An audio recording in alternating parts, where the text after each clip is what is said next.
Olá pessoal, estamos de volta para mais um vídeo. E esse vídeo, pessoal, nós vamos dar continuidade ao assunto falando sobre normas gerais de circulação em conduta. Eu gravei um vídeo anterior falando sobre esse conteúdo e esse segundo vídeo finalizar esse conteúdo falando sobre normas gerais de circulação em conduta. Mas olha, ainda não acabou não, ainda tem muitos vídeos a serem gravados. Para você que quer passar de primeira na prova teórica do Detran, fica comigo até o final que eu vou passar bastante dicas para vocês também. E no próximo vídeo eu estarei gravando conteúdo falando sobre infrações, penalidades e crimes. Então bora comigo para o próximo vídeo!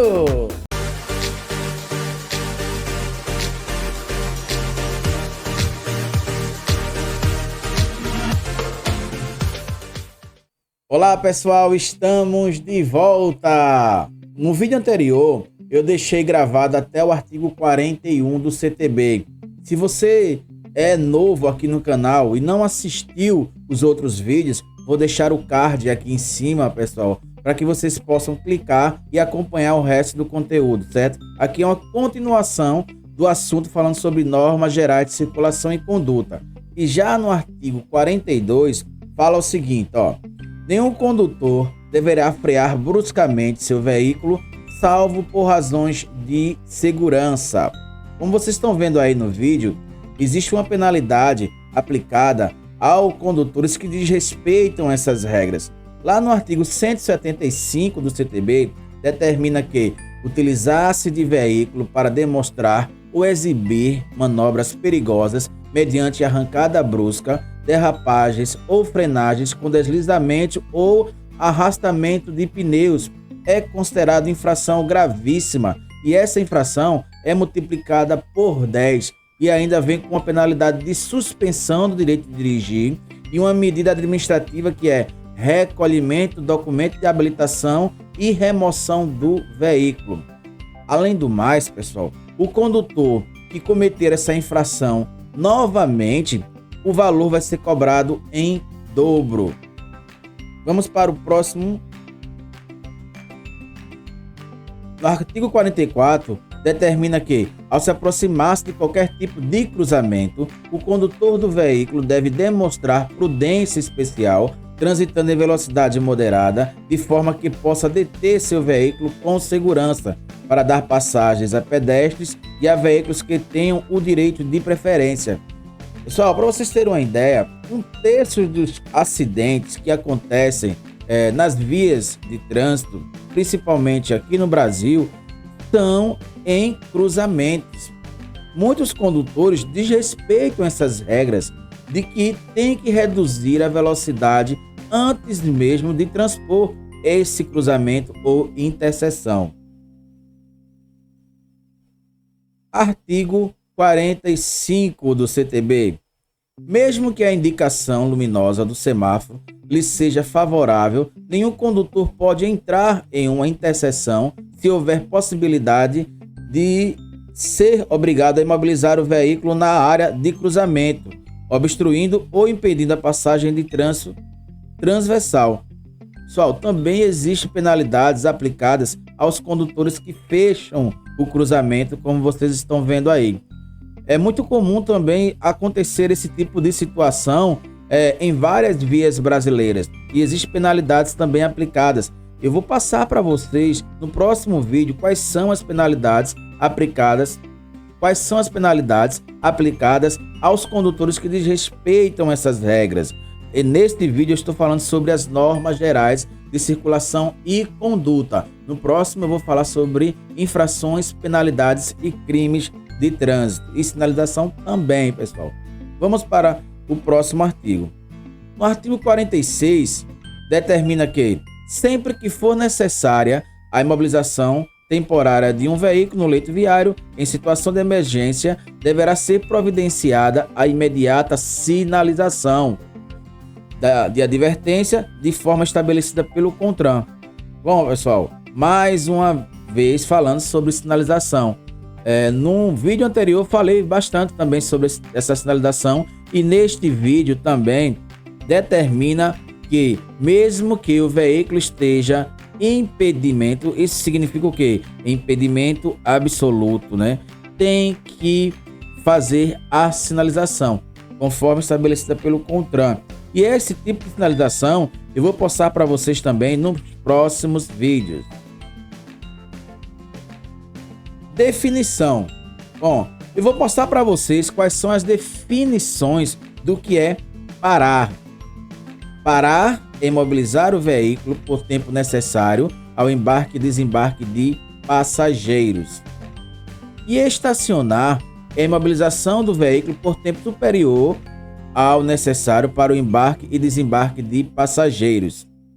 Essa é a definição de parada e a definição de estacionamento. Lembre-se, mais uma vez para que vocês entendam, parar é imobilizar o veículo por tempo necessário para o embarque e desembarque de passageiros, e estacionar é a imobilização do veículo por tempo superior ao embarque e desembarque de passageiros. No artigo 47 vai determinar as regras para parada e estacionamento. Então vejam aqui, quando proibido o estacionamento na via, a parada deverá restringir-se ao tempo indispensável para o embarque e desembarque de passageiros, desde que não interrompa ou perturbe o fluxo de veículos ou locomoção de pedestres. Nessa situação aqui, pessoal, é muito comum muitos condutores cometerem esse tipo de infração. Muitos condutores cometem essa infração em aeroportos, entrada de escolas, como vocês estão vendo aí, a bancos, em frente a hospitais, onde tem essa placa aqui, Essa placa que vocês estão vendo aí é uma placa de regulamentação e ela regulamenta regras nesta via. Neste caso aqui, ela está indicando que é proibido estacionar, mas eu posso parar. E qual seria a placa de proibido estacionar e parar? Esta placa aqui, Esta placa que vocês estão vendo em seguida, que é esta daqui, ela indica que é proibido parar e é proibido estacionar. Mais uma vez, bizu para prova de vocês. Todas as placas de regulamentação que ditam regras, elas são circulares, vermelhas e brancas, pessoal. Com exceção da parada obrigatória e de dê a preferência. E essas placas eu vou mostrar para vocês também nos próximos vídeos. Olha, então mais uma vez, para que vocês sigam o meu canal, vocês vão aprender todo o conteúdo falando de legislação de trânsito, de normas gerais de circulação e conduta, vão aprender todo o conteúdo de primeira habilitação e passar de primeira na prova teórica e prática também, porque eu vou dar dicas a vocês também de assuntos da prática. Vamos lá, eu vou fazer uma simulação hipotética de eu vindo trazer o meu filho durante o dia, para a escola. Se eu venho com meu filho, paro o veículo, ele desce e eu fui embora. Deixei ele na escola e fui embora. Cometi infração. E aí? Será que eu cometi infração ou não cometi infração? Se eu cometi infração ou não, vocês comentem, pessoal, aqui no vídeo, aqui embaixo, para que nós possamos interagir. E aí eu vou tirar suas dúvidas, pessoal? Vou dar outro exemplo. Eu deixei ele pela manhã e vim pegar ele tarde de meu dia. Olha, venho com meu filho, parei, mas ele ainda não saiu, não está me aguardando, ele está lá dentro da escola ainda. Acionei o pisca-alerta. E aí, será que eu cometi infração ou não cometi infração? Bom, fica mais uma pergunta para vocês aí também, pessoal. Caso vocês imaginem que cometeu ou não cometeu, vocês comentem que eu vou tirar as dúvidas de vocês aqui nos comentários. Outra situação hipotética. Eu aguardei meu filho, ele entrou, saiu, fui embora. Vou dar outro exemplo para vocês também, que é muito comum acontecer. Isso mesmo, pessoal. Eu venho com meu filho. Nesse momento, eu vou deixar o meu filho na escola. Liguei o pisca-alerta, como vocês estão vendo aí. Ele veio atrás na mala, pegou algumas mercadorias dele que estava da escola e foi embora para a escola. Neste caso, será que eu cometi infração ou não cometi infração? Mais uma interrogação para vocês aí também. Fiquem até o final que eu vou dar as respostas dessas 3 questões aí que eu falei para vocês, tá certo, pessoal? Então, olha, vamos até o final e vocês vão saber se eu cometi ou não estas infrações. Continuando no artigo 47, fala que a operação de carga ou descarga de mercadoria será regulamentada pelo órgão ou entidade com circunscrição sobre a via e é considerada estacionamento. Olha, aqui eu já falei uma dica para vocês. Então, olha, se eu parei e fui na mala, o meu filho foi na mala pegar qualquer mercadoria, é considerada estacionamento. Neste caso aqui, pessoal, neste caso anterior, eu estaria cometendo infração, sim. A lei determina que, no parágrafo único, no artigo 47, que a operação descarga e descarga de mercadorias é considerada estacionamento. Isso mesmo, pessoal. Mas vamos para o próximo slide.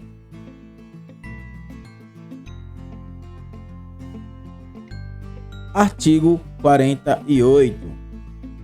Nas paradas, a operação de carga ou descarga e nos estacionamentos, os veículos deverão ser posicionados no mesmo sentido do fluxo, paralelo ao bordo da pista de rolamento e junto à guia da calçada ou meio-fio.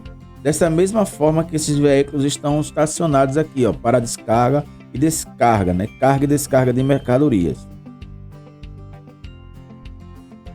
Artigo 48 determina aqui, parágrafo 2º, que o estacionamento dos veículos motorizados de 2 rodas será feito em posição perpendicular à guia da calçada, que é o meio-fio, e junto a ela, salvo quando houver sinalização que determine outras condições. Então, olha, para que você possa estacionar sua motocicleta, motonetas ou ciclomotores, tem que ser estacionada perpendicularmente, da maneira que vocês estão vendo aí, a não ser que tenha algum outro tipo de sinalização regulamentada pelo órgão responsável pela via. Artigo 52 do CTB. Os veículos de tração animal serão conduzidos pela direita da pista junto à guia da calçada, que é muito conhecida como meio-fio. Nós estamos falando agora, pessoal, sobre normas gerais de circulação e conduta para os veículos de tração animal. Isso mesmo, as carroças. E existem regras para elas transitarem também nas vias urbanas. Ela tem que transitar aqui, ó, junto ao meio-fio, como vocês estão vendo aí. E se for transitar em vias rurais, ou seja, em rodovias, né, ou estradas, tem que transitar no acostamento. Artigo 52. Vai determinar sobre o trânsito de animais. Os animais isolados em grupo só poderão circular nas vias quando conduzidos por um guia. Isso mesmo, não pode animais soltos no meio da via. Os animais que circularem pela pista de rolamento deverão ser mantidos junto ao bordo da pista e junto com um guia. Animais soltos no meio da via, eles são recolhidos. E o proprietário, para poder reaver o seu animal, tem que pagar todos os débitos e multas atreladas ao proprietário do veículo.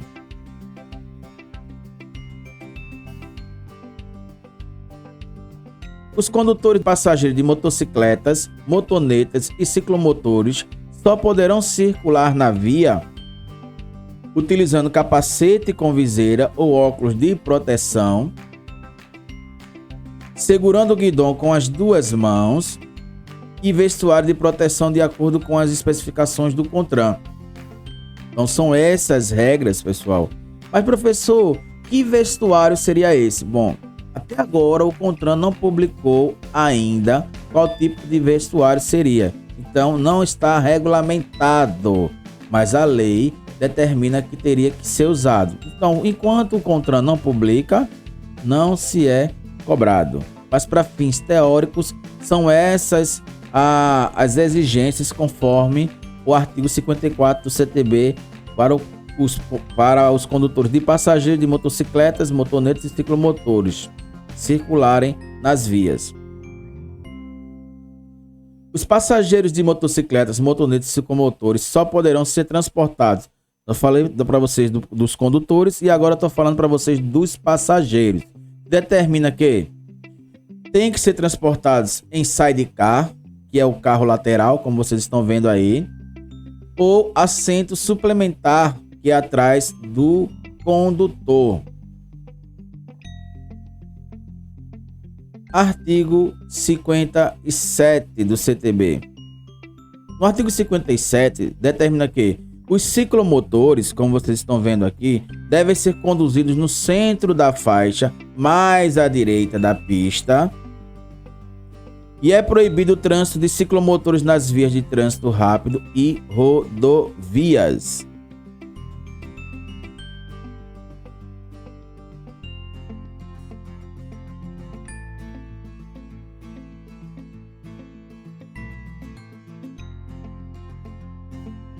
No artigo 244 vai falar sobre o transporte de crianças menores de 10 anos. Transportar menores de 10 anos ou que não tenham, nas circunstâncias, condições de cuidar de sua própria segurança em motocicletas, motonetas ou ciclomotores é considerado infração gravíssima, com a penalidade multa e suspensão do direito de dirigir, e a medida administrativa é retenção do veículo e recolhimento da habilitação.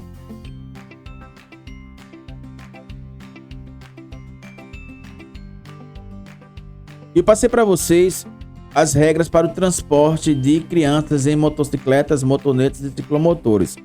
Agora vou passar para vocês no artigo 64 qual é a regra para o transporte de crianças menores de 10 anos em veículos. Ou seja, existem regras também, né? Crianças menores de 10 anos devem ser transportadas no banco traseiro do veículo, seguindo as seguintes regras.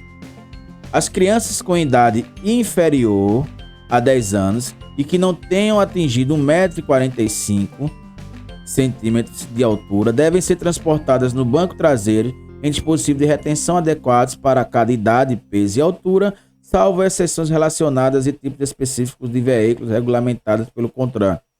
Essa foi uma das mudanças da Lei 14.071, onde determina hoje, né, para os veículos particulares que crianças com idade inferior têm que observar a idade, o peso e a altura também, pessoal. Então, quais são os dispositivos de retenção? Crianças de 0 a 1 ano ou até 13 quilos devem ser transportadas em bebê conforto ou conversível no sentido contrário do motorista. Desta forma que vocês estão vendo aí, ó. Dessa mesma maneira. Crianças de 0 a 1 ano e até 13 quilos. Se a criança tem entre 1 ano, completou 1 ano e até 4 anos, com peso entre 9 e 18 quilos, devem ser transportadas na cadeirinha, no banco de trás. Também, se a criança completou 4 anos e até 7 anos e meio, e a altura até 1,45 m, o peso de 15 a 36 quilos, devem ser transportadas no assento de elevação no banco de trás. E se a criança completou 7 anos e meio até 10 anos, ou criança e for superior à altura, e sua altura for superior a 1,45 m, ela vai no banco de trás somente com o cinto de segurança. Esses são os dispositivos de retenção exigidos pelo CTB para o transporte de crianças menores de 10 anos em veículos. No artigo 168 determina que transportar crianças em veículos automotor sem observância das normas de segurança especiais estabelecidas nesse código é considerado infração gravíssima, com 7 pontos, R$ 293,47 e tem uma penalidade que é multa e uma medida administrativa que é retenção do veículo até que a irregularidade possa ser sanada. Quando a criança com idade inferior a 10 anos pode ir no banco da frente, professor? Existem algumas possibilidades da criança ir no banco da frente e eu vou mostrar para vocês quais são as possibilidades. Primeiro, criança for superior a 1,45 m e tiver mais de 10 anos. Nessa situação, ela pode ir no banco da frente somente com o cinto de segurança. Mas a outra possibilidade é se o veículo com apenas bancos dianteiros. Neste caso, a criança também pode ir no banco da frente, seguindo as regras do dispositivo de retenção: peso, idade e altura. A outra possibilidade da criança ir no banco da frente é se o número de crianças ultrapassar a capacidade de banco de trás. Aí a de maior estatura poderá ir no banco da frente. O condutor, ele vai escolher a de maior estatura. Como vocês estão vendo no exemplo aí, tem 4 crianças, mas no banco de trás só tem 3 cintos. O condutor, ele vai escolher a de maior estatura para ir no banco da frente, seguindo as regras do dispositivo de retenção. A outra possibilidade é os cintos de segurança no banco de trás não forem de 3 pontas e, portanto, não permitirem a colocação do sistema de retenção. Nesta situação, é uma exceção onde a criança pode ir no banco da frente seguindo as regras dos dispositivos de retenção: idade, peso e altura. Então, pessoal, são essas 3 exceções onde a criança poderá ir no banco da frente com o sistema de retenção.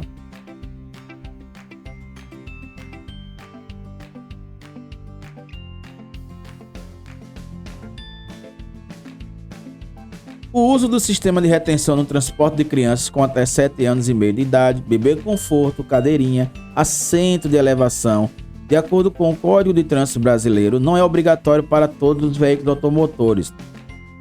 Conforme eu acabei de passar para vocês, alguns veículos foram isentos do dispositivo de retenção. E aí, pessoal, eu vou mostrar para vocês quais são os veículos que foram isentos.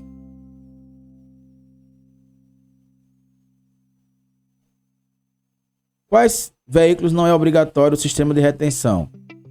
Os de transporte remunerado individual de passageiros, como o táxi, o Uber 99 ou Pop, né? Tem outra aqui, ó, que é os veículos de transporte coletivo. Os veículos escolares também não se exige mais, pessoal. Os de aluguel e também os veículos com peso bruto total superior a mais de 3.500 quilos. Essas são algumas exceções que a lei determinou.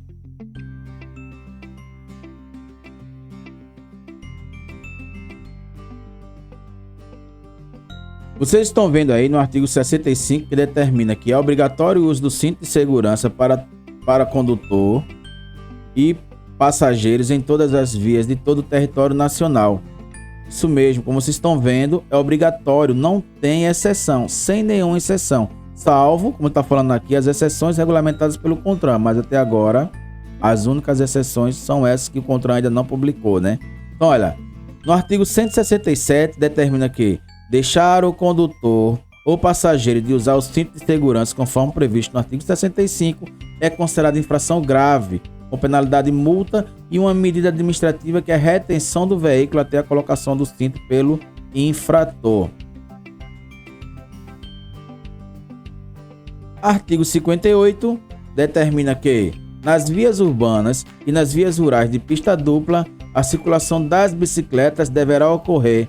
Bom, eu vou passar para vocês agora as normas gerais de circulação para os ciclistas, as bicicletas. Existem regras também.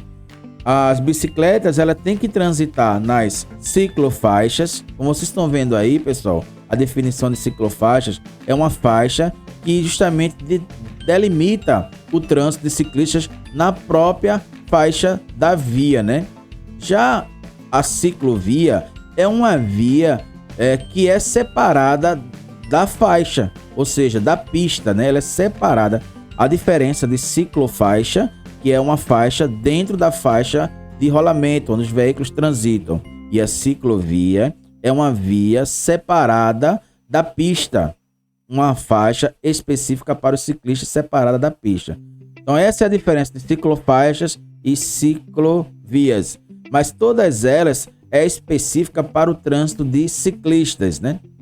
Então, olha, se o ciclista ele vai transitar, não tem essa ciclovia nem ciclofaixa, aí na falta delas deve circular no mesmo sentido dos veículos junto ao bordo da pista.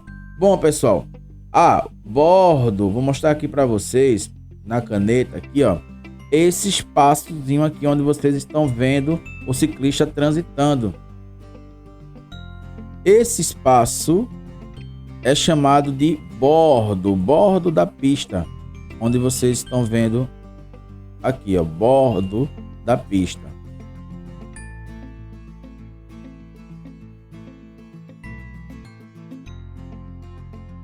Os ciclistas não podem transitar em calçadas nem passeios, pessoal. Eles só poderão circular sobre passeios ou calçadas quando autorizados e sinalizados pelo órgão competente.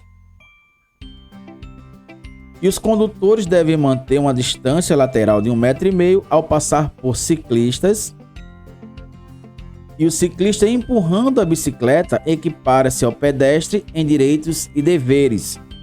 Lembrar que os ciclistas empurrando a bicicleta equipara-se ao pedestre em direitos e deveres. Agora, pessoal, vou passar para vocês as regras falando sobre para os pedestres, isso mesmo, regras de circulação para os pedestres, onde determina que em trechos urbanos os pedestres deverão circular pela calçada de passeio.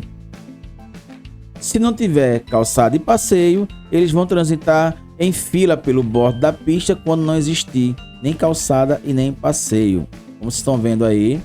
E se for em vias rurais, sem acostamento, se tiver acostamento, ele vai transitar no acostamento, né? Porque o acostamento é feito para o pedestre também. Mas tem vias rurais que não existe acostamento, como vocês estão vendo essa daí.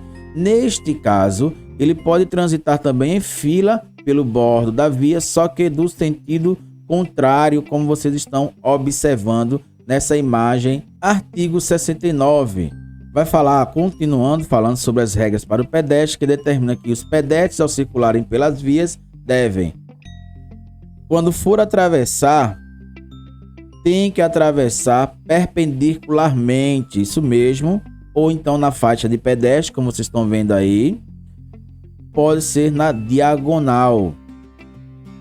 Bom, pessoal, como prometido, eu venho aqui dar a resposta que eu passei para vocês no meio do vídeo, no artigo 47. Então, o que é que fala no artigo 47? Quando proibido o estacionamento na via, a parada deverá restringir-se ao tempo indispensável para o embarque ou desembarque de passageiros, desde que não interrompa ou perturbe o fluxo de veículos ou locomoção de pedestres. Então, olha, no momento em que eu venho com meu filho, essa placa que vocês estão vendo aí, ela indica proibido parar e estacionar. Mas quando ela não está, indica que eu posso parar e desembarcar. Mas tem que ser pelo tempo indispensável para o embarque e desembarque de passageiros. Lembrar desse detalhe, está em vermelho aqui, ó. Se vocês observarem, está em vermelho. Então são embarque e desembarque de passageiros, o que determina a lei. Então, se eu parei, ele desceu e eu fui embora, não cometi infração. Agora, aquela situação em que eu paro, que é muito comum muitos condutores fazerem esse tipo de ação, imaginando que o pisca-alerta é para imobilizações, mas quando fala em imobilização, está falando em imobilização, pessoal, quando esteja impedimento absoluto ou em emergência. Quem assistiu minhas aulas viu esse vídeo falando sobre isso também, tá lá no CTB. Assistam o vídeo que vocês vão tirar todas essas dúvidas também, pessoal. Mas olha, eu liguei o pisca-alerta, como vocês estão vendo aqui, e fiquei aguardando o meu filho.